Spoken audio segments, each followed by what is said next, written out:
వచ్చేసి ఇలా మనం తీసుకోవాలన్నమాట. ఏడు దొంగడు ఇలా వచ్చింది. దొంగడు బాబాడు ఎల్లు మన మొత్తం సాగు చేస్తుడే మనకు దేశం చూడండి. ఇదే కథ వాడతాడు. ఎక్కువ నడుకొని చూపిస్తా.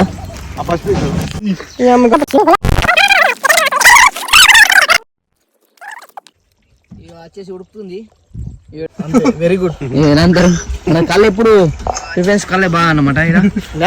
న్యాచురల్ ఏదైనా బీర్లు వాడు బందే మొత్తం కళ్ళు. బగారా రైస్ పుల్లలు with desi chicken with paneer curry with roti. అన్నం వచ్చేసి పుల్లలు గుండె రండి. ఈత కళ్ళు న్యాచురల్ కళ్ళు. గౌడ్ సాబ్ ఈయన ఉన్నాడు మన గౌడ్ సాబ్. కళ్ళు వేసాడు గౌడ్ సాబు. రొట్టె